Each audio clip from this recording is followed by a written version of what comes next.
Bonjour à tous. Merci de votre présence. Vous êtes très nombreux connectés, ce qui montre l'intérêt sur ce sujet qui va nous occuper pour cette fin de matinée, de la requalification des friches. Donc, je suis Gwenaëlle Chabroulet, DGA d'Arpastrans, et donc j'ai le plaisir d'avoir à mes côtés Catherine Nguyen et Jérémy Durand qui vont vous présenter ce sujet de la requalification des friches pour laquelle nous vous proposons une double approche ce matin, celle de la réinterprétation des friches au regard d'une programmation des usages pour les activités humaines et dans le but de contribuer au développement urbain, et également une approche qui permet de mettre à sa place la biodiversité, souvent très riche sur ces espaces qui se sont réensauvagés avec le temps. Donc, c'est bien cette double approche qu'on vous propose ce matin, d'où la présence de Catherine, qui est dans le pôle conseil, programmation, et Jérémy dans le pôle Gondwana, écologue, qui vous parlera du vivant et de cette place particulière de la biodiversité sur les friches. Donc, la thématique des friches est un sujet que nous abordons maintenant depuis de nombreuses années chez Arpastrans. Il nous semblait déjà très important et au regard des enjeux, des différentes réglementations et des objectifs de résilience que nous avons tous et de réinterprétation de nos ressources existantes, de plus en plus ce sujet des friches et des délaissés est un sujet que nous abordons au sein de nos équipes. Me revient de vous présenter l'agenda avant de céder la parole. Donc, je vais vous présenter en quelques mots Arpastrans. Et ensuite, Jérémy et Catherine vous déclineront en 3 points cette préoccupation sur les friches, à la fois comment ce sont des espaces accueillants pour l'homme ou la biodiversité et ou la biodiversité, ça a été un débat, le et ou le ou. Vous montrer comment faire un diagnostic de potentialité commun à la biodiversité et aux usages. Et enfin, comment une approche multiscalaire peut-elle être facilitatrice de projets immobiliers au service des territoires. En quelques mots, Arpastrans, donc là, je vous présente notre raison d'être, qui est créer ensemble un immobilier et des villes à impact positif. Donc, ce sujet des impacts positifs, il nous mobilise depuis plusieurs années, au moins depuis que nous sommes certifiés Bicorp, donc depuis 2017, ce qui nous faisait vraiment un pionnier de cette certification dans le monde de l'immobilier, même si maintenant nous sommes très heureux d'avoir été rejoints par d'autres sociétés de ce marché. Concrètement, pour nous, ce sujet de la création d'impact positif pour l'immobilier dans les villes, il se décline en 3 convictions qui d'ailleurs, vous le verrez, vous le retrouverez au cours de ce webinaire, sont contribuer au rééquilibrage du vivant, concrétiser l'évolution des modes de vie par l'immobilier et agir pour la redirection écologique du secteur de l'immobilier vers des modèles plus sobres, plus résilients et en phase avec les enjeux environnementaux, sociétaux et économiques. Nous avons la chance de travailler pour les promoteurs, les foncières, les propriétaires, les investisseurs, les utilisateurs, les exploitants, acteurs publics ou acteurs privés. Donc, nous connaissons les problématiques de l'ensemble de la chaîne de valeur. Et nos équipes, des architectes, urbanistes, ingénieurs, designers intérieurs, écologues, paysagistes, vous accompagnent à la fois au sujet de vos stratégies immobilières, de workplace, de RSE, de biodiversité, sur la programmation et sur l'AMO de projet, que ce soit en rénovation, en construction, en exploitation, sur la conception des aménagements intérieurs et également éco-paysagers, c'est un peu plus bas dans cette slide, sur l'ingénierie environnementale, à la fois en phase conception et également en exploitation. Nous réalisons des due diligence et des audits de patrimoine bâti et non bâti au regard des attentes des parties prenantes et des obligations réglementaires, qu'elles soient liées à l'usage, au carbone, à la biodiversité, au réemploi, etc. Donc la biodiversité urbaine. Et nous avons aussi les moyens de vous accompagner pour valoriser vos actions, valoriser vos stratégies et vos feuilles de route via les outils de certification ou de labellisation. Et enfin, pour réaliser tous ces changements qui sont aujourd'hui nécessaires pour rediriger le secteur de l'immobilier vers donc des activités plus sobres, plus résilientes et plus en phase avec les enjeux, il est parfois nécessaire de faire de la conduite du changement et nous avons la capacité de vous accompagner dans cette conduite du changement. Nous vous accompagnons sur tout type d'actifs, les actifs tertiaires, les équipements publics, la logistique et l'industrie, l'enseignement et la recherche, le commerce et le loisir, le résidentiel collectif, à l'échelle des quartiers et également sur les équipements qui sont liés plutôt à la santé. Et ceci dans différents contextes, la rénovation d'actifs existants, la requalification des friches, sujet de cette fin de matinée, les constructions neuves, l'aménagement intérieur, vos espaces verts et vos éco-paysages, peut-être aujourd'hui paysages qui devraient devenir des éco-paysages, et enfin l'exploitation de vos patrimoines. Pour ce faire, nous mobilisons une équipe qui est organisée autour de 4 métiers. Donc, cette réponse globale, elle est permise parce que nous avons des équipes dédiées au sujet de l'immobilier responsable, d'autres au sujet de la biodiversité et de la biophilie, que vous connaîtrez peut-être sous le nom de Gondwana, la programmation et l'innovation, et le design et l'aménagement intérieur. Donc, c'est une équipe de plus de 100 collaborateurs aujourd'hui, présents à Paris et à Lyon, qui vous apportent l'ensemble de ces expertises, soit dédiées sur un de nos métiers, soit croisées et transversales sur tous les métiers. Et c'est ce que nous vous proposons aujourd'hui avec l'intervention de Catherine et de Jérémy, donc conseil et innovation d'un côté et biodiversité de l'autre. En matière de conseil et innovation, nos métiers que nous proposons et nos missions, c'est des missions de stratégie et de schéma directeur immobilier, de traduction de nouveaux concepts et de programmation urbaine et architecturale, et d'études prospectives, des missions d'AMO et de management de projet, de la programmation jusqu'à la consultation et au suivi des travaux. Et enfin, le smart building, à la fois en termes de certification digitale, mais pas que, également en services digitalisés et travail sur la connectivité et services numériques présents dans vos bâtiments. En matière de métiers de biodiversité et de biophilie, là aussi, nous retrouvons le conseil et la stratégie, comment faire une feuille de route biodiversité, travailler avec des indicateurs de biodiversité, l'ingénierie du vivant, à la fois les inventaires faune flore et les diagnostics que nous pourrons faire sur différents types de zones, dont les zones humides ou différents types de sujets comme les arbres, des missions d'éco-paysage qui vont des études paysagères et urbaines jusqu'à la MOE de paysage, et enfin la valorisation autour de certifications et labels, et également de sensibilisation et de travail sur la biophilie, ou comment remettre le vivant là où il est par rapport à notre relation innée, nous les hommes, avec la nature. Je vais maintenant céder la parole avec plaisir à Catherine et à Jérémy pour vous présenter ce webinaire. Donc je vous souhaite un bon webinaire et vous retrouverez à la fin de cette conférence. Merci à tous. Bonjour à tous, merci Gwen. Alors aujourd'hui, on est rassemblés pour parler de la programmation des friches, notamment sous un axe à la fois biodiversité et programmation d'usage, comme le disait Gwen à l'instant. Alors moi, je suis directrice de projet au pôle conseil et innovation, pour replacer, et je prends la parole avec mon collègue Jérémy, qui est écologue dans le pôle Gondwana, et on s'est rendu compte en travaillant respectivement sur la reconversion de friches que souvent on avait un dialogue pluriel et parfois parallèle sur la reconversion pour favoriser l'activité des hommes et l'activité du vivant, et pourtant ces deux sujets qui devraient être traités de manière similaire et simultanée, puisque on sait déjà que maintenir la biodiversité aujourd'hui est une nécessité et en plus est positive également pour nous. De ce fait, on a voulu on va revenir sur 3 aspects. Le premier sur un rappel de quoi on parle quand on parle des friches et dans quel contexte on se situe aujourd'hui. Une deuxième partie sur une méthodologie qu'on a dressée qui nous permet d'avoir une approche avec cette lecture croisée des friches. Et enfin, un rappel sur l'impact pour la biodiversité, pour la sobriété de manière générale pour le territoire. Et donc, comme je le disais, une troisième partie sur une approche multiscalaire des projets qui nous permet de favoriser la sobriété foncière. Donc, les friches, de quoi on parle? On a une diversité de friches. On peut parler parfois de friches agricoles. Nous, on va vraiment se concentrer sur des friches qui ont été d'anciens sites, soit de projets industriels ou projets immobiliers, principalement avec un bâti qui était la conséquence d'une activité humaine et qui aujourd'hui est un potentiel pour les territoires, les centres-villes ou leurs périphéries par rapport à ce qu'elles offrent déjà en domaine construit ou justement en nouvelle biodiversité.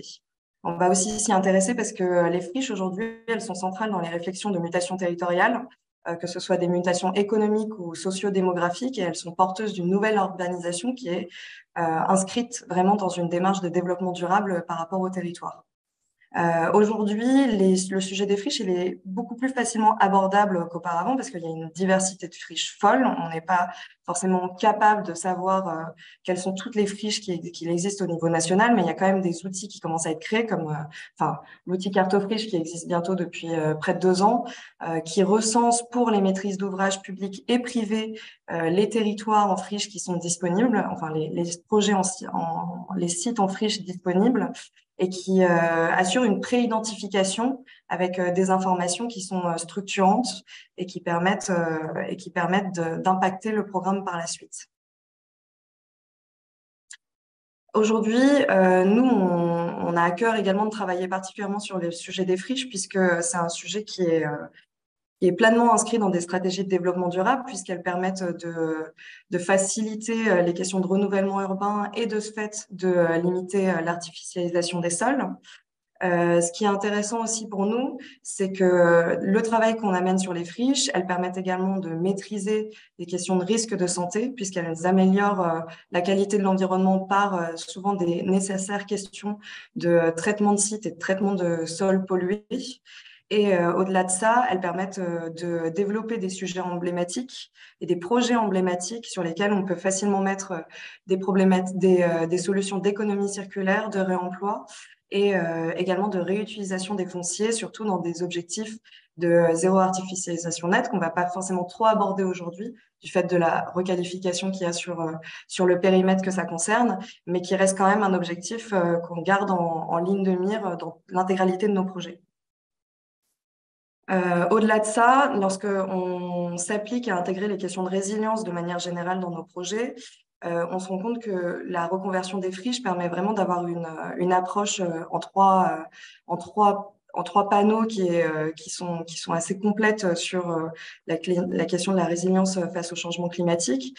C'est d'abord celle de l'intégration des limites planétaires avec l'utilisation des ressources, comme je le disais, dans une logique de réutilisation de matériaux, réutilisation de sites existants. Cette réutilisation des sites existants par de la rénovation d'espaces déjà artificialisés nous permet de préserver les sols perméables et ainsi de lutter contre certains effets négatifs des conséquences des changements climatiques. Et enfin, le travail qu'on va avoir sur les sols va permettre également une limitation de l'effondrement de la biodiversité et de l'impact positif sur l'ensemble des écosystèmes vivants et les continuités écologiques. Et du coup, on arrive de ce fait à créer un cercle vertueux. Je me tourne également vers Jérémy, que vous ne voyez pas, pour vérifier que je n'oublie pas certains sujets écologiques. Il va bien pour vous. OK.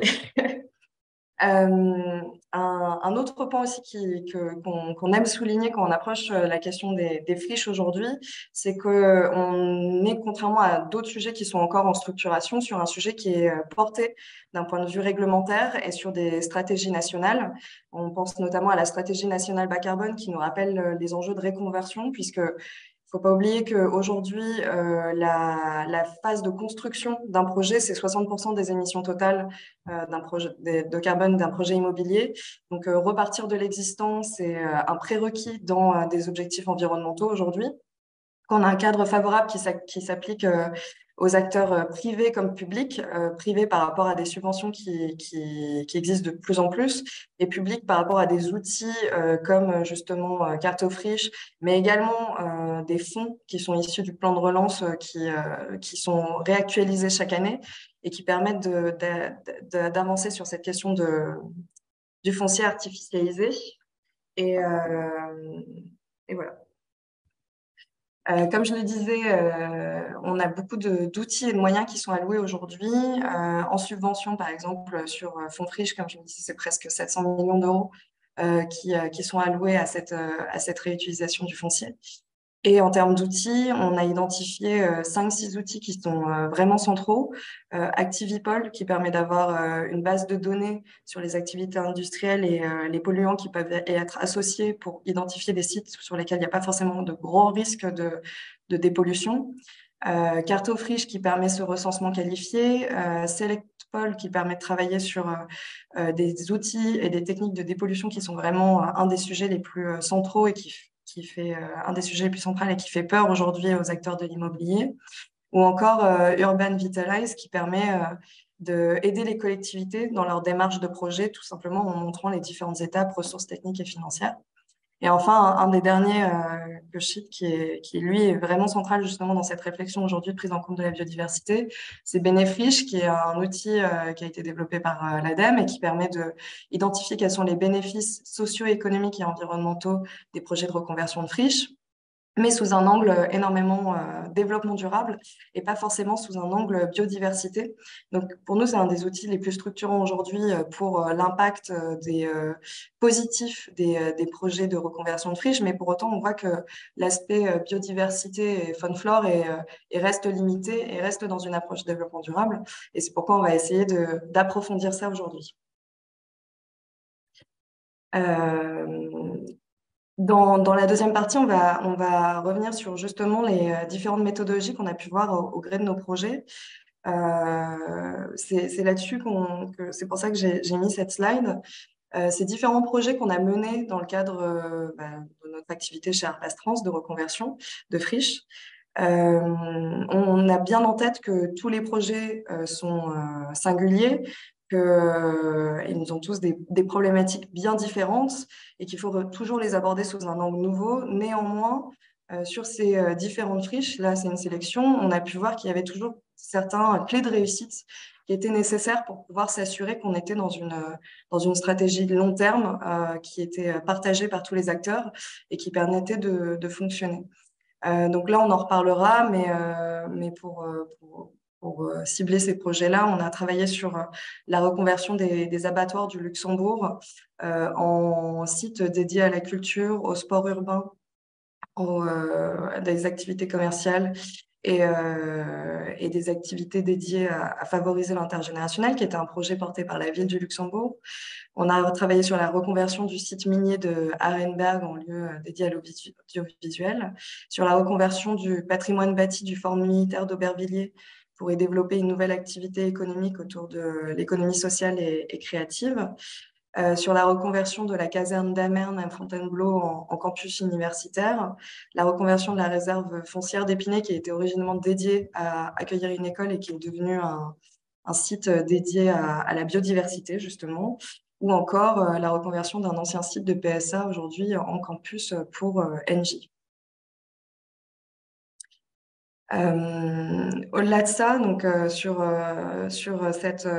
cette question de la reconversion des friches, on s'est également rendu compte que, enfin, pas que à travers nos projets, mais on voit très bien que c'est une question nécessaire à aborder rapidement, puisqu'on a rapidement des externalités négatives à résoudre qui vont s'installer sur les friches lorsque on ne les reconvertit pas.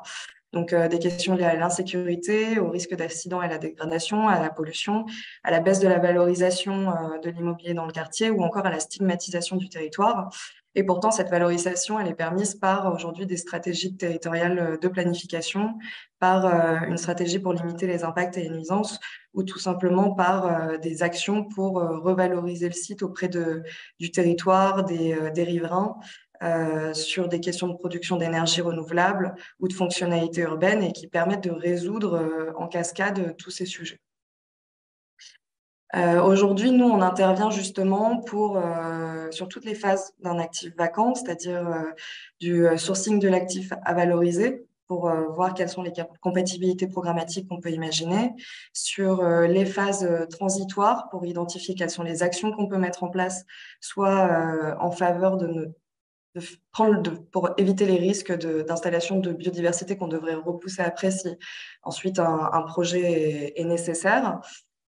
Sur la conception durable pour pouvoir intégrer justement les questions de réversibilité, durabilité pour éviter de recréer des friches éventuellement, et également sur les questions d'évolution d'usage et d'exploitation pour s'assurer qu'il y a bien une prise en compte de l'évolution des usages et assurer la durabilité du bâti. Et là-dessus, sur toutes ces phases, justement, il est important de pouvoir intégrer quels sont les enjeux de biodiversité pour pouvoir les anticiper. Et aujourd'hui, dans les approches que l'on voit, on arrive à identifier plus les questions de durabilité par des enjeux de développement durable, mais pas forcément de biodiversité. Donc, je vais passer la parole à mon collègue Jérémy. Merci Catherine pour, j'avais envie de dire cette introduction, mais c'est plutôt une grande première partie. Donc, je prends la parole, je suis chef de projet chez Gondwana, donc, qui est le pôle biodiversité d'ARP Astrans. Et donc, comme l'a rappelé Catherine, nous, on voit la friche comme vraiment un exemple finalement de lieu symbole du développement durable, avec une partie économique. On a vraiment cette réserve foncière qui est importante pour le développement économique d'un territoire. c'est aussi un lieu social, ça peut être un lieu d'usage qui soit temporaire, alternatif. C'est aussi un lieu de respiration urbaine.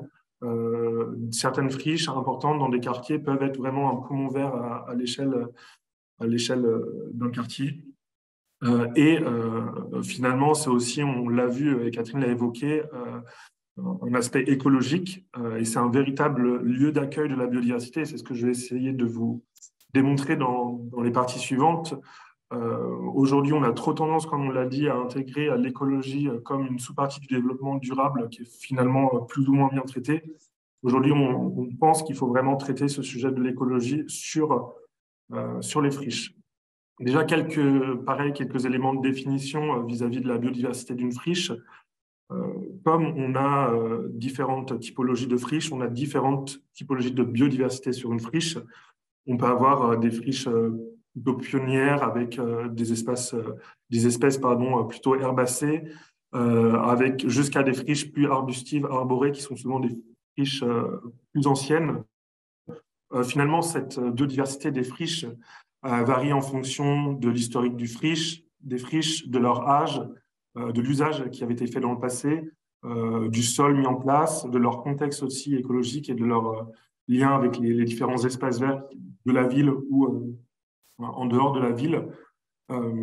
Mais c'est quand même souvent des hauts lieux de biodiversité. Il y a une étude qui a été faite en 2008 dans les Hauts-de-Seine pour recenser finalement la biodiversité dans les friches présentes sur ce territoire-là et a été recensé 365 espèces végétales. Ce chiffre pris comme ça un peu insignifiant, mais quand on regarde sur l'ensemble du territoire des Hauts-de-Seine, ça représente 58% de la flore du territoire. Donc sur ces espaces de friches, on a vraiment une concentration de la biodiversité. On peut le voir aussi, les friches, c'est un espace singulier qui a une biodiversité propre et qui va parfois être même plus accueillant pour la biodiversité que des espaces de jardins urbains, de squares. On le voit sur le graphique à droite sur 3 grandes familles sur les oiseaux, papillons et plantes, sur une étude qui a été faite en 2010 sur le département de Seine-Saint-Denis. Finalement, en termes de biodiversité, donc on voit le nombre d'espèces recensées, on a à chaque fois sur des terrains vagues plus de biodiversité que dans des squares. Cela est notamment dû à l'occupation et les perturbations anthropiques qui sont moins présentes sur ces espaces de friches. Sur ces espaces de friches, je vous ai pris 3 exemples d'espèces pour montrer un peu la diversité aussi au sein des espèces qu'on peut avoir. On a des espèces qui vont être caractéristiques des friches, qu'on va retrouver principalement sur les friches. On le retrouve ailleurs, mais je pensais par exemple au kénopode blanc, qui est vraiment ce qu'on appelle une espèce pionnière qui se retrouve sur les friches même très très jeunes. On va avoir aussi le sujet des espèces invasives, des espèces exotiques envahissantes, qui sont des espèces qui ne sont pas présentes naturellement sur le territoire métropolitain et qui rentrent en compétition avec des espèces locales et qui mettent en danger justement la pérennité de ces espèces. Il faut savoir que les espèces exotiques envahissantes, c'est une des 5 grandes causes de l'extinction de la biodiversité sur Terre.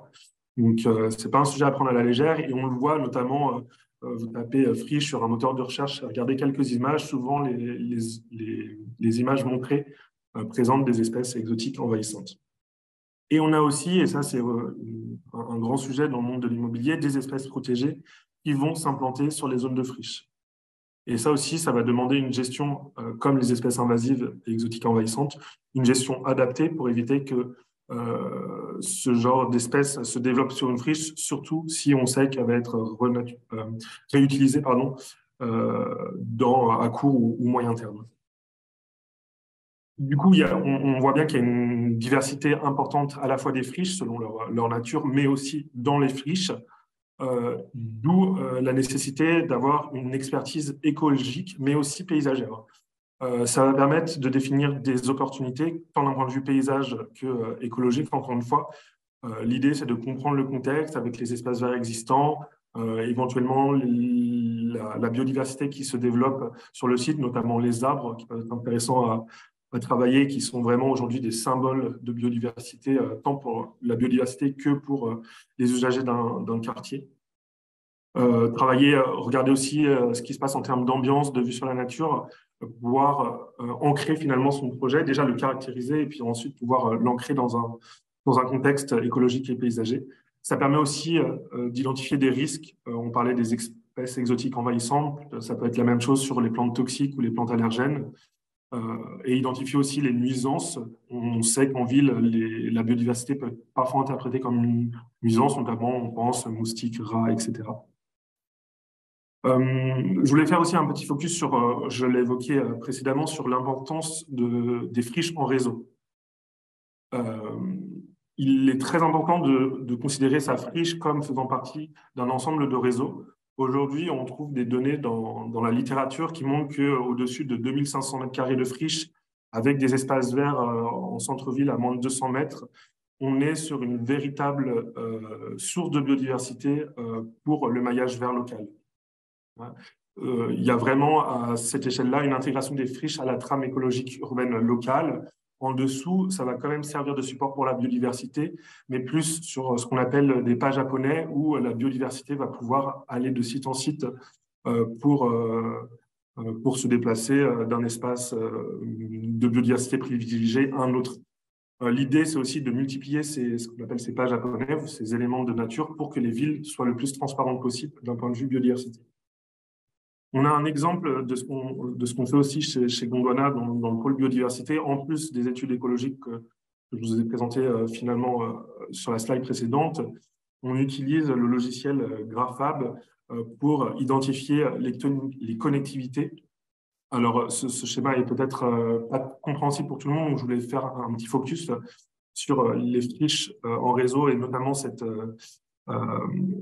outil Graphab et la théorie des graphes paysagers. L'idée, c'est d'identifier un réseau écologique existant. On va avoir du coup différentes tâches d'habitat qui sont favorables. En général, on prend un groupe d'espèces pour travailler sur ces histoires de connectivité. Donc, c'est là où nos friches peuvent avoir un véritable impact et intérêt dans la continuité. Et on va modéliser ces continuités par des nœuds qui représentent les espaces d'accueil de la biodiversité et des liens qui représentent des chemins de moindre coût. Donc, finalement, des chemins privilégiés pour le déplacement, notamment de la faune. Ensuite, on va pouvoir hiérarchiser ces nœuds et ces liens en fonction de leur contribution dans les connectivités.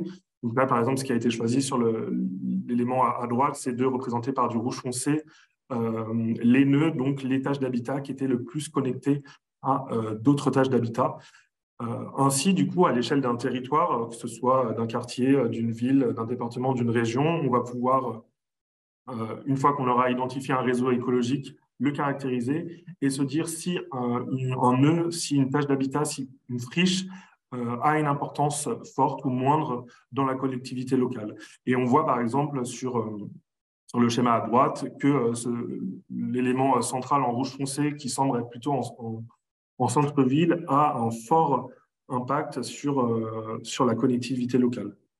Donc vraiment, ce travail de la connectivité est important, donc importance de caractériser la biodiversité de sa friche et sa connectivité au sein d'un réseau plus large. Finalement, une petite slide pas de conclusion, mais de rappel des gros enjeux qu'on voulait communiquer aujourd'hui sur vraiment l'aspect biodiversité et la friche. Oui, aujourd'hui, on a des outils qui intègrent les enjeux environnementaux vis-à-vis des friches, mais il faut ajouter à ça les enjeux biodiversité, ou en tout cas essayer de les faire ressortir. Les friches sont de véritables zones singulières d'accueil de la biodiversité, et au même titre que ça ne viendrait pas à l'esprit de promoteurs, d'aménageurs de construire sur une forêt sans faire un diagnostic écologique ou un diagnostic de connectivité. Il en va de même pour les friches. C'est des véritables lieux d'accueil de la biodiversité et en ce sens, il faut réaliser des diagnostics écologiques et prendre en compte cette biodiversité dans la programmation. Et c'est là où je redonne la parole à Catherine pour vous parler un peu justement de comment intégrer ces sujets de biodiversité en lien avec les sujets aussi d'usage dans la programmation des friches. Alors, merci Jérémy. Comme on disait sur cette première partie, on a vraiment un diagnostic commun des potentialités de la biodiversité et des usages. Et de ce fait-là, on a travaillé sur une méthodologie qui est en 7 points. C'est très didactique comme ça, mais qui nous permet de vraiment montrer les aspects biodiversité et usage de manière croisée. Donc, on a identifié 7 points d'action qui sont l'anticipation des risques, dont on a déjà parlé, l'analyse et la priorisation des spécificités territoriales, le calcul de mutabilité de chaque site, que ce soit de constructibilité des sols ou de la biodiversité, l'intégration d'usages alternatifs en faveur de la biodiversité par également une préparation des sites, une approche de la programmation adaptée à l'existant, donc adaptée au bâti, adaptée aux besoins, mais également adaptée à la biodiversité, la structuration de la gouvernance et une approche en réseau dont on a commencé à parler, mais qu'on va approfondir ici. Alors, le premier point d'anticipation des risques, nous, aujourd'hui, on identifie 3 phases où on doit vraiment penser cette préparation. La première, c'est tout simplement celle de la conception du projet, où on va poser des questions d'observation, que ce soit d'observation du territoire, pour vérifier qu'on est intégré d'un point de vue stratégique par rapport au SCOT, au PLU et autres. Donc, comme je le disais, ce premier point d'observation des projets avant la conception pour vérifier qu'on a un foncier qui est adéquat à la reconversion de la friche. Nous, ça a été un cas sur lequel on porte assez d'importance, par exemple sur le projet de la réserve foncière d'Épinay-sur-Seine. Cette réserve foncière, originellement, elle était dédiée à l'accueil d'une école. La maîtrise d'ouvrage avec laquelle on a travaillé a fait intervenir un écologue qui a identifié que le site était devenu une réserve de biodiversité du fait d'avoir été réservé à un autre usage pendant des années et a fait le choix de plutôt s'orienter vers un projet qui mettait en valeur cette biodiversité et d'y intégrer un bâtiment qui était dédié à l'éco-construction et à montrer ce qu'était la biodiversité sur un site. Et donc, on a réfléchi à un projet qui intègre et facilite la biodiversité par des nichoirs et autres aménagements, qui n'est pas invasif pour les sols, et avec un projet paysager qui permettait de soit dépolluer de manière durable ou alors de favoriser l'implantation de certaines espèces. Et c'est là-dessus où on trouve que du coup la conception du projet elle est très importante puisqu'elle va permettre à la fois d'anticiper des études, mais également de requalifier le projet selon les richesses qui existent sur ce site. Ça me permet de faire le lien, tu l'as mentionné Catherine, finalement du paysage aussi, de l'importance. Le paysage, c'est souvent la solution, enfin c'est même toujours la solution pour intégrer la biodiversité dans un projet, dans une programmation. Et aujourd'hui, nous, on est convaincus qu'il faut intégrer les sujets d'écologie dans le paysage. C'est pour ça que nous, on parle beaucoup de conception éco-paysagère, où c'est comment le paysage peut être un outil pour intégrer la biodiversité. Et aussi, on ne va pas se mentir, lutter contre rendre ces friches finalement plus esthétiques, trouver une esthétisation aux friches et à l'enfrichement. Voilà, c'est vraiment la rencontre de l'écologie et du paysage qui est une très bonne solution pour l'intégration de la biodiversité. Nous aussi, on le voit très bien sur des projets avec quelques actions concrètes. Quand on intervient en tant qu'AMOE éco-paysage, on peut mettre en place des supports esthétiques favorables à la biodiversité. Et au sujet aussi d'anticipation des risques en phase conception, je voulais faire un petit encart sur la réglementation, notamment vis-à-vis des espèces protégées qui sont souvent une problématique sur des zones de friche. Notamment qu'on a du bâti, on peut avoir des espèces qui s'implantent aussi dans le bâti, comme des chiroptères, donc des chauves-souris, qui sont des espèces protégées. Je voulais rappeler notamment la clause filet issue du décret du 25 mars 2022 et qui vient compléter l'article 122 du Code de l'environnement et qui stipule que tous les projets sont finalement susceptibles d'être soumis à évaluation environnementale, quand bien même elles seraient en deçà des seuils de surface de plancher, de surface de terrain, qui sont justement développés dans cet article 122 du Code de l'environnement.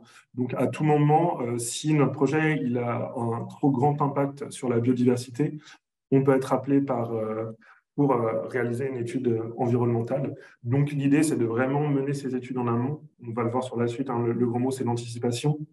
Anticiper les études écologiques pour ne pas être surpris par la biodiversité qui se cachait sur un site. Tu voulais ajouter quelque chose? Non. Après, il y a bien sûr du coup la phase chantier, mais je te laisse commencer sur les aspects plus généraux. Oui, le deuxième aspect justement d'anticipation des risques, c'est la préparation de la phase chantier.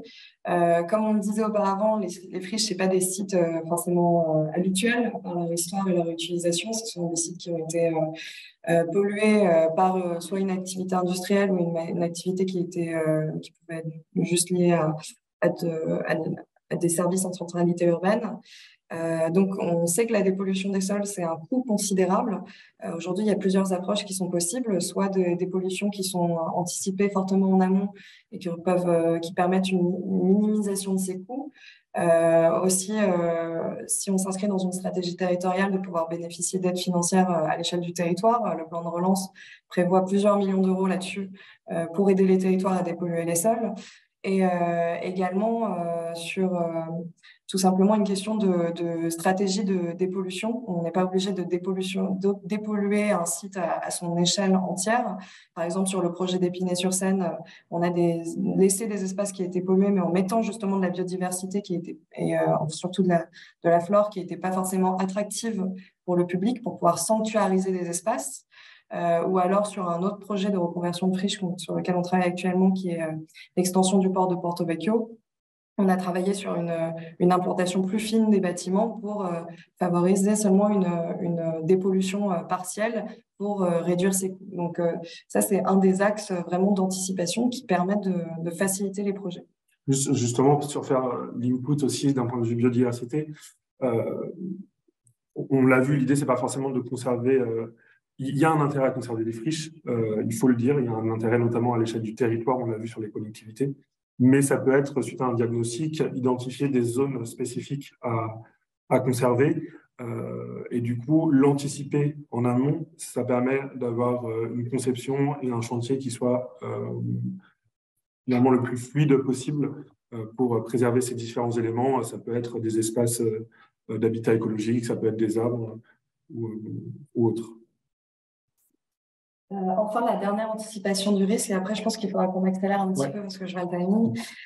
C'est vraiment la question de la réalisation. Ça, on oublie souvent, mais on a aussi des risques de ce point de vue-là par rapport à l'acceptabilité du projet, déjà, d'intégrer dans la réalisation, ne pas oublier d'intégrer aussi les acteurs du territoire, mais également les futurs riverains. Parce qu'une friche, elle est inscrite dans une mémoire collective. Il faut pouvoir assurer cette mémoire collective dans la transition d'un nouveau projet. Mais on a également une anticipation des risques d'un point de vue aménagement, construction et nouvel usage, puisque l'objectif, c'est pas forcément de recréer une friche derrière. Donc, éventuellement d'anticiper une conception évolutive, une conception qui va pouvoir être modulable pour pouvoir intégrer de nouveaux usages et pouvoir se transformer facilement, mais également anticiper dès la phase de réalisation quelles seraient les conditions de déconstruction et pouvoir intégrer dans le projet, dans les matériaux et le dessin, tout simplement, le fait de pouvoir retirer ce projet si nécessaire. Tu veux ajouter quelque chose? Non, la réalisation, pareil, je me rends compte des sujets de migration, on nous a déjà bien abordé. Le deuxième axe qu'on a identifié, c'est l'analyse et la priorisation des spécificités territoriales. Donc là-dessus, on a un diagnostic croisé autour de 6 thématiques. 5 premières thématiques qu'on a plus l'habitude de voir sur des projets qui ne sont pas forcément ceux de reconversion de friches, et d'ailleurs les enjeux de biodiversité non plus, mais qui sont d'autant plus importants sur justement les sujets de friches. Donc, nous, quand on va travailler sur un projet de reconversion de friche, on va identifier quelles sont les activités économiques et non économiques qui sont liées au site et au territoire. Donc, quelles sont les filières qui existent déjà, que ce soit en termes d'économie sociale et solidaire, en termes de développement possible. Quels sont les équipements du territoire sur lesquels on peut s'appuyer, avec lesquels on peut créer des synergies. L'économie qui existe, les activités non économiques qui existent déjà, par exemple le tissu associatif sur lequel on peut s'appuyer. On va regarder également quelle est la composition du tissu social dans une photographie immédiate pour savoir quelles sont les réponses que l'on doit apporter au territoire, mais aussi dans une photographie en termes d'attractivité territoriale visée. par rapport aux produits et à l'aménagement qu'on va mettre en place. Et c'est là où justement la dimension des espaces verts et de la biodiversité peut aussi être un facteur d'attractivité. On va regarder le genius loci territorial, donc c'est-à-dire l'identité du territoire en termes de tissu urbain, architectural, mais aussi en termes culturels, pour s'assurer d'une bonne intégration du projet. On va regarder les politiques territoriales pour vérifier que tout simplement on s'inscrit dans les politiques de mobilité culturelle, économique, environnementale, mais aussi en termes de logement. Et via ces politiques territoriales, voir quels sont les acteurs et les programmes de participation publique-privée ou les structures hybrides qu'on peut mettre en place, puisqu'on va en parler après, mais un projet de reconversion de friche, une friche existe depuis longtemps. Elle est amenée à exister pendant beaucoup plus longtemps aussi en termes de reconversion. Et c'est pas des projets qui durent généralement sur un mandat. Et donc, il faut pouvoir avoir une adhésion qui dépasse celle du pouvoir politique en place et qui est vraiment une stratégie de très long terme. Et on va également regarder les projets en cours pour éviter tout simplement de créer une concurrence territoriale directement sur les projets avoisinants et pouvoir justement l'imbriquer dans cette logique de friche en réseau dont Jérémy parlait auparavant. Et pour les enjeux de biodiversité, en fait, on retrouve finalement l'organisation d'une étude écologique où on va avoir un contexte général sur les enjeux de biodiversité, notamment du territoire, de la commune, du département, de la région, et faire le lien avec les enjeux de biodiversité qui peuvent être présents dans les différents documents d'urbanisme. Et ensuite, l'idée, c'est de aussi se concentrer sur le contexte écologique en regardant les zones protégées, les zones d'intérêt, les schémas directeurs de cohérence écologique à l'échelle du territoire, tous les sujets des collectivités écologiques dont je vous ai parlé, et de réaliser des diagnostics spécifiques au site où on va aller étudier les habitats, les zones humides, la faune, la flore, pour pouvoir analyser et prioriser les différents sujets liés à la biodiversité. Et la conclusion peut varier à c'est une friche à préserver dans son intégralité, il faudrait préserver certaines parties, etc. Ouais, merci. Il y a des petits problèmes de fluidité sur Internet. Alors, le troisième axe qu'on a identifié de réussite par rapport au projet de friche, c'est vraiment la question d'évaluer le potentiel de multipliabilité. Contrairement à un programme de construction neuve où on arrive avec un besoin, ce qui va être intéressant, ou même une reconversion classique, disons, d'un simple bâtiment. Ce qui va être intéressant avec les friches, c'est qu'on doit vraiment, on peut travailler sur un projet de reconversion de friche sans savoir exactement ce qu'on veut pour le territoire. Ne serait-ce que de savoir si le projet, enfin la friche est adaptée pour une transformation. Toutes les friches ne sont pas adaptées aujourd'hui à des transformations en termes architecturaux et urbains. Et on peut vraiment définir son potentiel de mutabilité pour voir si elle est capable d'accueillir une diversité de programmes ou si elle est plutôt orientée pour une seule typologie de programme. Et dans ce cas-là, il faudra étudier les besoins du territoire pour accueillir ça. Pour analyser ce potentiel de mutabilité, aujourd'hui, on a 4 points qui sont déjà la situation du terrain. Donc, c'est des questions qu'on a déjà un petit peu touchées. Donc, la superficie, sa densité urbaine, est-ce que le sol est déjà artificialisé? Est-ce qu'elle est intégrée à une structuration urbaine ou périurbaine? Est-ce qu'elle a vocation à devenir une centralité ou juste un point complémentaire? Et après, les obstacles, bien sûr, est-ce qu'elle est déjà intégrée dans des périmètres forestiers ou avec d'autres contraintes qui peuvent être liées à l'environnement? On va également s'intéresser à la dégradation du bâti. Est-ce que le bâtiment, est-ce que la question de la reconversion est vraiment prioritaire, bien que, bien sûr, c'est en faveur d'une réduction des émissions carbone. Parfois, il est trop compliqué de pouvoir assurer une qualité d'usage derrière. Donc, il vaut mieux avoir pensé une démolition avec une réutilisation des matériaux. Est-ce qu'il y a de la présence d'amiante et est-ce que l'architecture du bâtiment est propice tout simplement à cette mutabilité? Et justement, dans les obstacles, ça va être souvent les questions de volumétrie ou les questions de transformation complexe ou de contraintes patrimoniales. Et ce qui peut être intéressant, c'est que vraiment travailler sur cette question de transformation des bâtiments existants va nous permettre aussi progressivement de programmer de manière plus évolutive les futurs projets pour pouvoir retenir justement de ces précédentes expériences ce qu'il ne faut pas recréer pour vraiment anticiper maintenant un immobilier qui est beaucoup plus durable que sur un cycle de 50 ans ou moins lorsque les usages évoluent trop vite. Et enfin, on va regarder aussi la propriété des sols. Donc, quelles sont les surfaces bâties? Est-ce qu'il y a une qualité de sol qui est parfois plus propice à autre chose que de la programmation immobilière? Et c'est là où, justement, on va aussi toucher les questions de biodiversité. Tout à fait, comme on l'a dit précédemment, en fait, avec un diagnostic, on va pouvoir voir si cette friche a un potentiel de mutualité, voir si à l'intérieur même de cette friche, quels sont les espaces qu'on peut aller transformer, comment, pour qu'elle prenne en compte aussi la biodiversité qui se développe à chaque étape du projet.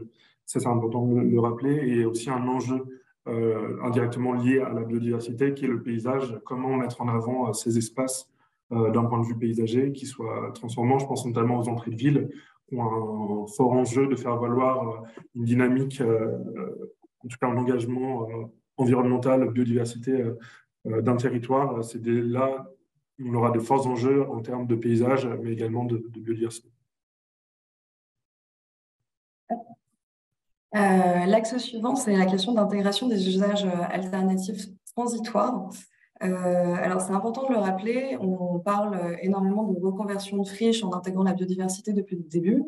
Là, quand on parle également de potentiel de mutabilité, mais aussi des besoins des territoires, on sait très bien que parfois, s'il faut construire une école, un gymnase ou d'autres équipements pour le territoire qui sont structurants, la question de la biodiversité peut être secondaire, en tout cas aujourd'hui dans les schémas immobiliers et d'aménagement du territoire sur lesquels on travaille.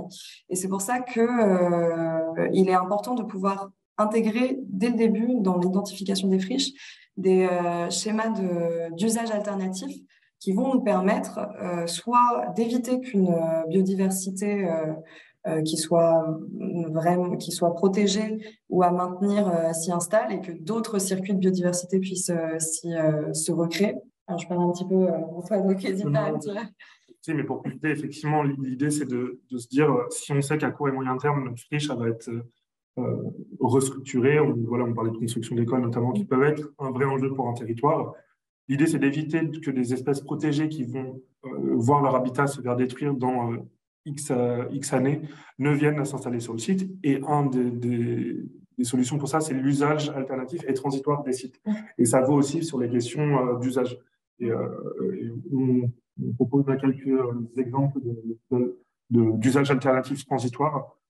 Je te laisse peut-être commencer sur les premiers, je compléterai sur la suite. Ouais, comme le disait Jérémy, justement, ces usages-là, ça peut être des usages qui vont être en faveur d'une occupation transitoire. Donc, si on sait que le site doit accueillir à long terme, ou alors on a des questions d'incertitude par rapport à sa transformation, on peut mettre des structures d'économie sociale et solidaire qui vont occuper le site et qui vont justement s'inscrire dans des modèles économiques et juridiques qui sont plus transitoires et qui permettent de créer une ville aussi qui n'est pas forcément, qui est plus durable aussi d'un point de vue social.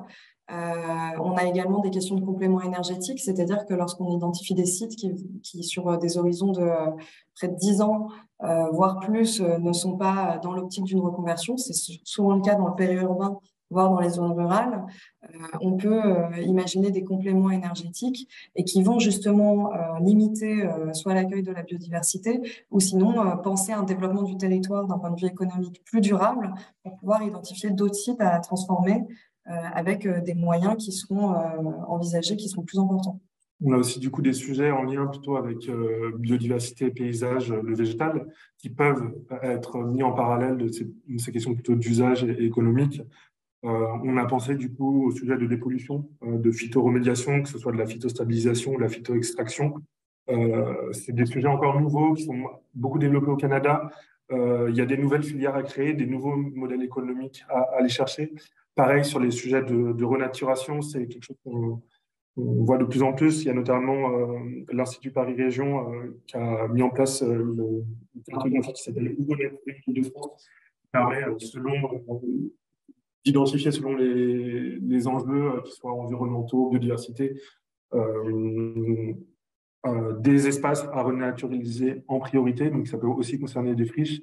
Et ensuite, des sujets plutôt biodiversité, paysage, avec l'occupation des friches pour ce qu'on appelle des pépinières provisoires ou du stockage de terre. Donc, c'est les deux exemples qui sont à l'écran. L'idée, c'est un promoteur qui aurait deux sites à proximité, dont un en friche, on peut utiliser cette friche pour mettre en place une pépinière provisoire qui alimentera le deuxième espace. On aura une meilleure reprise des arbres, une meilleure survie. Ça coûtera moins cher parce que l'achat d'arbres petits est moins onéreux que l'achat d'arbres plus grands. Sur notre friche, vu qu'il y aura une gestion adaptée, un entretien, une présence humaine, on évitera la venue d'espèces protégées qui pourraient se faire détruire après la reprise de cette friche par un projet immobilier. Pareil, sur les sujets de stockage de sol, l'idée de limiter l'usage des ressources et de réutiliser son sol. Il y a une question de stockage des sols sur une période courte.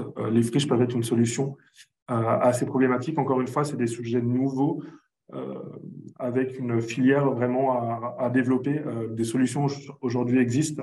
On est aussi là pour vous les proposer. Mais voilà, le modèle économique reste encore à valider et à expérimenter. Le cinquième axe, après on a le cercle total l'idée, c'est d'avoir une approche de la programmation qui est vraiment adaptée à l'existant. Donc, comme je le disais auparavant, on va penser d'abord la mutabilité du bâti. Bien sûr, on aura des inputs qui nous permettent de comprendre quel est le développement du territoire visé, mais une fois qu'on a cette mutabilité du bâti, c'est d'aller voir ce qui existe déjà, et que ce soit d'un point de vue des hommes et des riverains, et de la biodiversité. Donc là, par exemple, on a 2 exemples sur lesquels on a travaillé. Là, on a vraiment adapté le projet au territoire pour favoriser l'acceptation qui a été les abattoirs du Luxembourg, puisque c'était un site qui était fermé depuis près d'une dizaine d'années et qui avait été réapproprié par des personnes qui font des arts urbains, enfin, du graffiti, et qui est devenu un lieu assez identifié à l'échelle européenne de graphes. Et sauf que ce projet intègre du coup une reconversion assez forte et une transformation du bâti, donc une transformation de ces surfaces qui était support de projets artistiques et support également du coup d'une sociabilité et de la réappropriation du site par ces riverains. Donc on a travaillé sur la question de quelles sont les conditions qu'on doit recréer sur le territoire pour pouvoir recréer éventuellement cette même réappropriation, ce qui est assez complexe puisque on va plus toucher à des questions de surface, de quelles sont les conditions qui permettent cette réappropriation. Et c'est pour dire, c'est pas tout simplement en disant on va créer un espace où on peut graffer, que les graffeurs vont y aller puisque ça ne les intéressera pas, puisque c'est un art alternatif qui touche à de la réappropriation. Et ce schéma de réappropriation, il est un peu identique également sur la biodiversité. C'est pas tout simplement en recréant un nichoir qu'un oiseau va aller nicher dedans. On doit comprendre quelles sont les conditions pour que cet oiseau puisse venir s'installer sur le site. Mais bon, je te laisse en parler. Et après, le point, c'est le coup de voir comment est-ce que l'architecture peut être au service de la reconversion.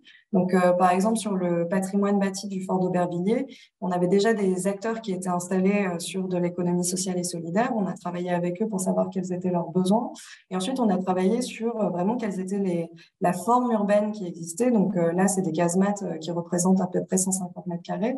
Et on s'est demandé, tout simplement, en étant de cette casemate, quel usage ça pouvait appeler, qu'est-ce que ça pouvait donner envie de faire, puisque c'est des lieux qui sont quand même exceptionnels et qu'on n'a pas l'habitude de voir. Donc, on s'est dit, il fallait qu'on crée quelque chose qui soit ouvert au public et qui soit quelque chose dans lequel on puisse stationner. Donc, tout simplement, par exemple, des commerces de bouche, des commerces d'artisanat, des galeries d'art qui donnent à voir l'architecture.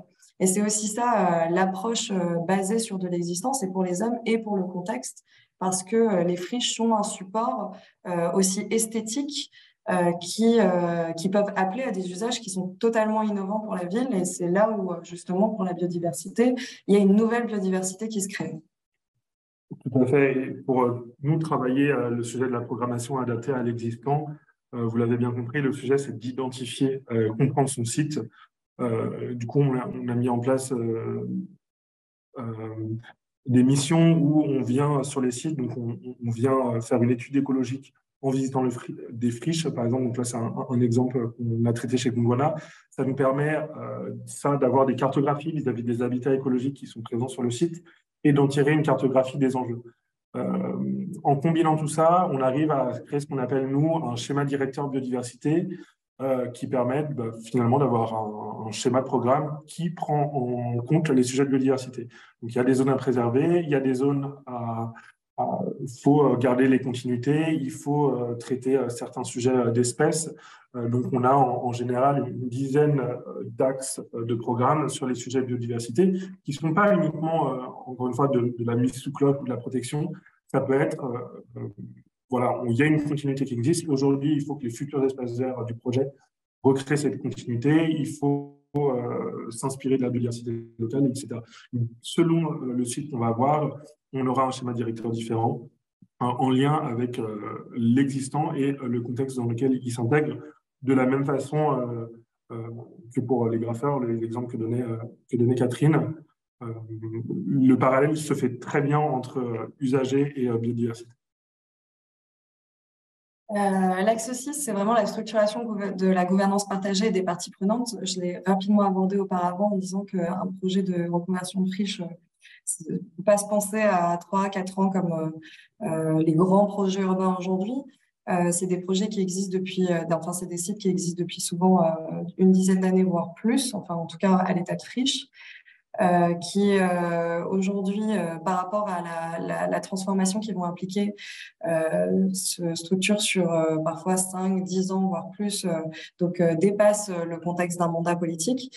C'est pourquoi on a besoin d'un portage qui est vraiment très fort et qui va aussi passer par une gouvernance partagée avec les citoyens, une gouvernance partagée qui est d'autant plus sensible si on vient vraiment toucher à la question des usages, mais aussi à la question des espaces verts et de la biodiversité, puisque c'est quelque chose qu'on peut donner à voir et qu'on peut raconter.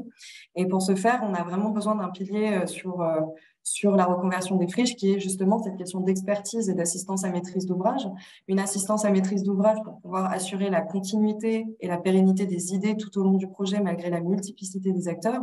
Et cette expertise, parce que comme on le voit là, c'est une expertise politique, économique, mais environnementale et aussi de biodiversité, avec des acteurs qu'on n'a pas forcément l'habitude d'intégrer, comme justement des écologues. Ou des associations locales, naturalistes, qu'il faut intégrer pour le projet, notamment, ne serait-ce que pour une question d'acceptabilité sociale, pour pouvoir faire des inputs, et l'AMO aussi là pour comme tu l'as dit, préserver cette idée tout au long du projet. Et enfin, dernier point qui porte à la fois sur la question de la biodiversité, mais aussi sur la question de la programmation, c'est vraiment d'avoir cette approche de dynamique en réseau, puisque lorsqu'on va construire une identité de friche, on va souvent construire aussi une communication et un marketing territorial différent qui va avoir en fait un impact en domino sur les différents sites potentiellement à reconvertir pour le territoire. Parce que finalement, cette friche va être vectrice d'attractivité souvent par un modèle d'économie sociale et solidaire, par une nouvelle attractivité par rapport à une population qui n'est pas installée sur le territoire, une dynamique culturelle différente, par également le travail de l'histoire du territoire, et va pouvoir en fait s'infuser sur d'autres friches de manière en réseau. Donc là, par exemple, c'est l'exemple de Euroméditerranée, où on connaît très bien le projet de la friche de la Belle de Mai, mais le projet de la friche de la Belle de Mai qui s'inscrit dans une dynamique territoriale a en réalité créé énormément de friches à proximité, enfin de projets de reconversion de friches, qui sont aujourd'hui des lieux culturels, d'habitat ou économiques fortement valorisés. Et pareil, sur l'aspect biodiversité, quand on parle d'approche du dynamique en réseau, on prend justement, nous, au sujet des greffes paysagers. Il y a notamment le travail de Paul Savary, qui a travaillé avec ARP Astrance sur la ville de Saint-Germain-en-Laye, où il y a justement une cartographie de ces continuités. L'idée, c'était de pouvoir identifier les espaces de ville et notamment les espaces de friches qui avaient une importance dans le réseau écologique pour savoir là où il était préférable d'aller construire, quels étaient les espaces à préserver en priorité. Donc, toujours penser aussi cette biodiversité en réseau. Du coup, on a parcouru les 7 axes de réussite conquisteurs, les prérequis, disons, pour mener un projet de reconversion de friche à bien. Et on se rend compte que finalement, en ayant déconstruit ces 7 axes-là, la question, c'est surtout de changer les croyances des acteurs, puisque souvent, on vient nous opposer les questions de programmation difficiles. Nous, on va voir qu'il y a justement de l'innovation du patrimoine, des nouveaux usages qui sont possibles. et que cette anticipation, elle est facilitatrice et elle permet justement l'acceptation sociale, comme on vient de le dire là, en intégrant de la biodiversité, des nouvelles associations, l'économie sociale et solidaire, et justement des processus de co-construction qui sont un petit peu différents. On vient souvent nous opposer la question du coût élevé, qui peut exister, mais qui peut être aussi facilement démantelé par à la fois les subventions sur lesquelles on peut s'appuyer, la valeur extra-financière qui va être créée sur le projet, comme on le disait par exemple avec l'outil Bénéfriche, qui est en fait des externalités positives d'un point de vue économique, qui sont certes à plus long terme, mais qui également viennent s'équilibrer avec les différents acteurs avec lesquels on va travailler, et qui peuvent être énormément anticipés par des études, et qui permettent de réduire aussi les décalages de projets que l'on peut vraiment voir souvent, soit pour des questions de dépollution ou aussi pour des questions de risque de ne pas prendre en compte la biodiversité ou de ne pas l'intégrer. Tu veux rajouter quelque chose? Non, non, le mot-clé, c'est anticipation sur le sujet de biodiversité. Ça permet de pallier à beaucoup de sujets. J'aime bien donner un exemple et dire c'est toujours moins cher de réaliser une étude écologique en amont que décaler un projet d'1 an parce qu'il y avait finalement une espèce protégée et que et qu'on a dû réaliser, décaler les travaux, etc. Et donc, comme on le disait, il y a cette question de risques d'imprévus qui peuvent être anticipés par donc les études et les cadrages. Et enfin, sur les questions de difficultés administratives, cette anticipation, elle peut se faire auprès des instances administratives, comme tu le disais là, mais elle peut aussi se faire par, justement, comme on le disait, l'implication d'une co-construction et de divers acteurs, que ce soit les acteurs du territoire, la ville, ses différents services, les riverains, les associations, les architectes du patrimoine, et qui vont permettre en général des projets qui sont bien plus fructueux, mais pour lesquels sont nécessaires vraiment une coordination et une AMO de projet beaucoup plus importante, mais qui font des beaux projets de territoire. Enfin, on voulait aussi, mais là c'est plus une approche globale, rappeler que cette approche multiscalaire, elle est facilitatrice et elle est vraiment au service de tous les acteurs de l'immobilier, puisque alors ça c'est quelque chose que j'ai remis parce que je trouvais ça intéressant de rappeler que ces friches-là, on parlait vraiment du site, mais c'est aussi des marqueurs pour leur territoire, que ce soit d'un point de vue d'usage ou de biodiversité. Ça, c'est les différents sites sur lesquels on a travaillé. Et on se rend compte qu'ils sont déjà inscrits en fait dans des schémas, dans des corridors écologiques, dans des faunes, dans des trames vertes, des trames bleues, mais aussi au milieu de tissus urbains qui sont parfois très denses. Et que donc ces deux approches, elles peuvent pas être décorrélées, et elles vont être bénéfiques pour tous les acteurs, que ce soit les acteurs de l'immobilier ou les acteurs du territoire en tant que collectivité ou plus grands acteurs. Je vais ajouter quelque chose, non? Et que du coup, souvent on appelle la question de la sobriété foncière. Et quel que soit, justement, là on le voyait, on a travaillé sur des friches qui sont soit en centralité urbaine ou parfois en milieu presque périurbain. Elles vont permettre une approche de la sobriété foncière pour, par exemple, résorber la vacance rurale, réhabiliter des zones qui sont déjà artificialisées ou parfois porter un discours autour de la densification des centres urbains, mais dans laquelle on va intégrer les questions de paysage, d'infrastructure et de continuité écologique.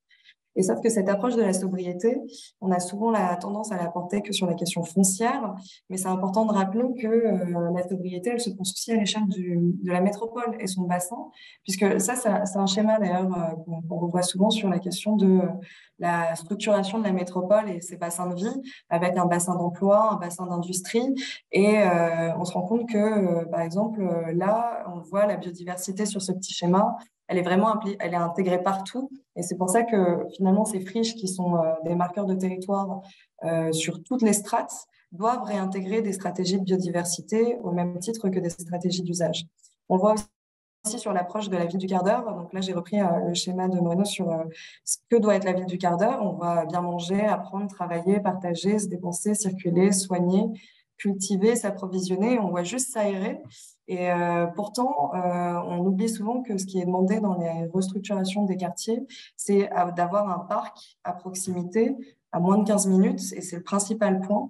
Et donc, ces espaces verts, que ce soit parc ou au moins prise en compte de la biodiversité de manière plus importante sur les requalifications, elle est prioritaire. Et enfin, sur le dernier point, sur la question de la résilience, qui est aussi mise en avant sur justement l'approche de reconversion souvent des territoires, que ce soit par les acteurs de l'immobilier ou les acteurs de l'aménagement. On n'y a pas écrit clairement la question de la résilience, mais de la biodiversité. Pourtant, la question des stratégies de la gouvernance et de la continuité écologique est aussi centrale et doit être remise en avant sur ce sujet. Et ça fait aussi du coup le lien avec ce qu'on appelle les services écosystémiques et leur valorisation. On voulait vous montrer un petit schéma d'un arbre avec tous les services finalement écosystémiques qu'il apporte.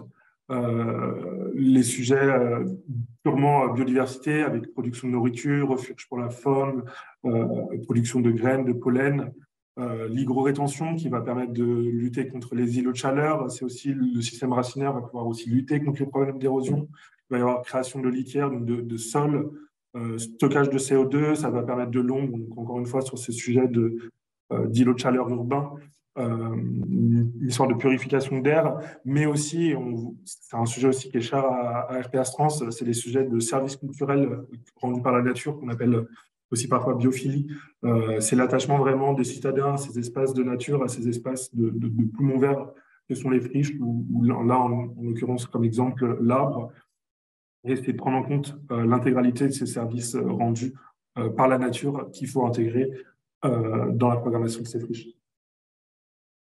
Donc pour nous, ce qu'on fait quand on accompagne sur les questions de friches, c'est vraiment cette approche en triptyque. Tout d'abord, la question du diagnostic. Comment est-ce qu'on va identifier les friches? Quelles sont quelles sont les études à mener dessus et est-ce qu'il y a un potentiel?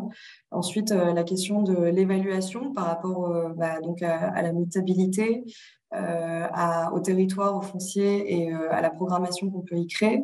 Et enfin, sur la capitalisation, donc c'est-à-dire comment est-ce qu'on va créer une stratégie immobilière intégrant justement les questions d'usage et de biodiversité. Et de ce point de vue-là, à Pastrance, on peut vous accompagner sur un spectre de missions assez large et qui est justement intégré à travers toutes ces dimensions qu'on a vues aujourd'hui, que ce soit la programmation urbaine et architecturale, les concepts que l'on peut créer sur les sites existants, le potentiel de mutabilité du bâti et de la biodiversité et des sols, les questions de stratégie immobilière urbaine et schéma directeur écologique et schéma directeur immobilier de manière générale, de conduite d'opération sur lesquelles justement on va avoir un angle qui va être plus lié à l'innovation, à des nouveaux usages, à la biodiversité aussi, de diagnostic énergétique, de matériaux de réutilisation et de stratégie environnementale, et aussi d'études faune, flore et stratégie biodiversité qui se retrouvent dans ces schémas directeurs, mais qui peuvent faire l'objet aussi de sujets spécifiques. Du coup, pourquoi nous missionner?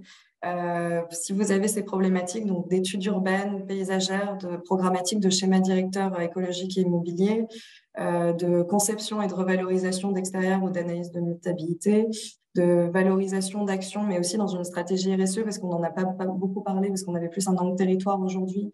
Mais pour les entreprises, cette approche croisée usage et biodiversité peut s'inscrire dans des stratégies RSE et elles sont quantifiables aujourd'hui. Dans des démarches de certification à travers des labels biodiversity.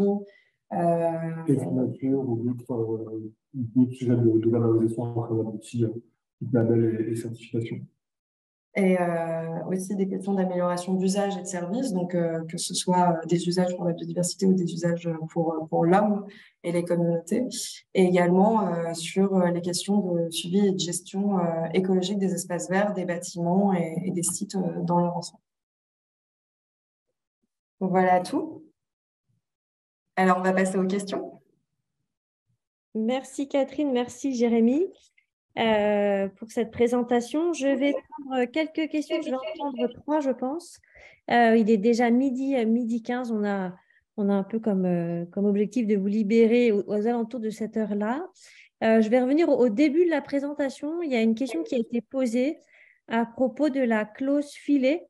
Que tu as mentionné, Jérémy. La question est la suivante. La clause filet, c'est cela qui amène tout projet à faire une étude au cas par cas en amont. Peut-être expliquer du coup la clause filet. Il y a aujourd'hui, selon des critères qui sont définis dans l'article 122.2 du Code de l'environnement, selon des critères notamment, mais il y en a d'autres, de surface de plancher, les projets étaient soumis soit à études d'impact, soit à études de cas par cas, soit à rien du tout, finalement, sur les points de vue environnemental. Et du coup, les projets qui étaient en dessous des seuils définis dans cet article ne devaient pas réaliser d'études spécifiques. Aujourd'hui, depuis fin mars 2022, avec cette clause filet, dès qu'il y a la moindre autorisation qui est déposée au service de l'État compétent, ces services de l'État, que ce soit des mairies, des préfets, des autorités environnementales, peuvent demander que le projet soit soumis à un cas par cas au vu de son impact sur la biodiversité. Donc, Merci. effectivement, c'est bien cette clause filet qui fait qu'aujourd'hui, on a des projets, pas tous, mais ceux qui ont un impact sur la biodiversité et qui, avant, ne devaient pas justifier, ne devaient pas réaliser des études de cas par cas, doivent aujourd'hui en réaliser au vu de leur impact sur la biodiversité. Merci, Jérémy. Un autre sujet aussi qui est sans doute un commentaire, en fait, qui est sans doute aussi lié à ce que tu as évoqué, Jérémy. C'est un commentaire qui dit il y a le stockage des sols, mais aussi le réemploi des matériaux géosourcés en matériaux pour la construction. Donc, je pense que la question ou le commentaire, plus exactement, a trait à d'autres objectifs environnementaux qu'on peut se fixer au travers de la réutilisation, requalification de ces friches. Je ne sais pas où Catherine ou Jérémy, si vous voulez rebondir sur ce commentaire. Oui. Oui, effectivement, c'est vrai qu'aujourd'hui, on a pris le prisme de la biodiversité. Il y a d'autres prismes environnementaux qui vont être pris en compte, notamment le carbone ou le réemploi. C'est justement un accompagnement complet sur différents sujets qui peut être qui est intéressant. On voulait vraiment aujourd'hui focuser sur le sujet biodiversité qui nous paraissait très important et pas forcément mis en avant sur aujourd'hui la prise en compte des friches. Oui, effectivement, on s'est vraiment concentré, comme le disait Jérémy, sur la biodiversité, sur les friches, sur les autres projets qu'on a menés. Là dont on n'a pas parlé, on a aussi bien sûr cette question de diagnostic de réemploi, qui est quelque chose d'ailleurs qu'on fait chez Arpas Trans. Donc tout simplement d'envoyer des équipes et de pouvoir recenser tous les matériaux qui existent et qui pourront être réutilisés dans la déconstruction ou dans la reconstruction des sites et de voir quels sont les circuits de réutilisation qui existent. Donc c'est assez intéressant parce que justement, on peut faire le lien avec énormément soit de projets pour justement remettre les friches en réseau, ou alors s'appuyer aussi sur des structures issues de l'économie sociale et solidaire qui viennent reprendre des matériaux ou tout simplement dans cette transformation de matériaux pour pouvoir les remettre sur les sites. On se rend compte que ça a des bénéfices en général qui sont économiques, mais qui sont aussi de qualité sanitaire, puisque les produits neufs, à le rappeler, ont aussi un impact en termes de santé, qui sont pas les mêmes que des produits qu'on peut réutiliser, et qui vont être parfois des matériaux plus bruts et plus nobles aussi sur les friches, ce dont on se rend souvent compte. Et après, par contre, pour la question du stockage des sols, j'ai pas tout à fait, parce que c'est juste un commentaire.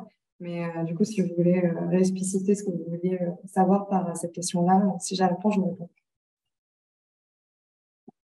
Donc, dans l'attente, hein, il y a un autre commentaire question que je vais lire et que vous devriez aussi, Jérémy et Catherine, avoir en visibilité sur votre interface.